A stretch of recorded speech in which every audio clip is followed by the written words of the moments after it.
మనకి పుట్టిన వెంటనే తల్లికి పాలు రావడం అన్నది సాధారణంగా ఫస్ట్ ప్రెగ్నెన్సీ అయితే ఒక 2-3 రోజులు టైం తీసుకుంటున్నారు. 2-3 రోజుల లోపల మనం ఎన్ని మందులు పెట్టినా, ఎంత ఆహారం ఇచ్చినా పాలైతే రావు. ఆ వచ్చే కొద్దిపాటి ఏవైతే పాలు ఉంటాయో అవి బేబీకి సరిపోతాయి, అవి పట్టిస్తే సరిపోతాయి. ఆ తర్వాత ఏమన్నా పాలు పెంచడానికి ఏమన్నా ఆహారం తీసుకోవచ్చా అంటే చాలా వరకు కొన్ని దేర్ ఆర్ సమ్ ఐటమ్స్ అవన్నీ మనం లాక్టోజెనిక్ డైట్ అని అంటుంటాము. అంటే పాలు పెంచే diet.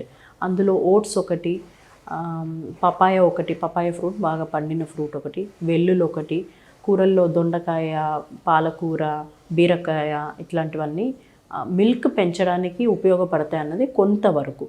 It will help to certain extent only. Next parameter మనకు వచ్చేది రెస్ట్, తర్వాత స్లీప్. ఈ అన్ని 3 కలిసి బిడ్డకి ప్రతి 2 గంటలకి పాలు ఇస్తూ ఉంటేనే పాలు అన్నవి మంచిగా వస్తాయి. ఉట్టి ఆహారం మంచిగా తీసుకొని మిగతా 2 సరిగ్గా లేకపోయినా, లేదా ఫ్రీక్వెంట్గా బేబీని మనం ఫీడింగ్ దగ్గరికి తీసుకోకుండా ఫీడింగ్ ఇవ్వకపోయినా పాలు రావండి. ఎంత ఆహారం తీసుకున్నా కానీ పాలు రావు. Most important factor for good milk అంటే బేబీని ప్రతి 2 గంటలకి తల్లి దగ్గర తీసుకొచ్చి రొమ్ము దగ్గర చేర్చి పాలు ఇప్పించడమే. అది స్విచ్ లాంటిది. బేబీ కనుక పాలు చీకడం మొదలెడితే ఆటోమేటిక్గా తల్లి బాడీకి అర్థమవుతుంది ఎంత పాలు తీయాలి, ఎంత పాలు తనకు రావాలి, ఎంత పాలు ప్రొడ్యూస్ చేయాలన్నది బాడీకి అర్థమవుతుంది.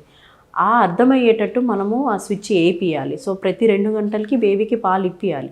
ఇప్పించిన దాన్ని బట్టే పాలు అన్నది పెరుగుతాయి. సో చాలా సన్నగా ఉన్న, బాగా తినకపోయిన తల్లులు కూడా చాలామందికి పాలు బాగానే వస్తున్నాయి. జస్ట్ ఆహారం తింటే మాత్రం పాలు వస్తాయన్నది మాత్రం కరెక్ట్ కాదు.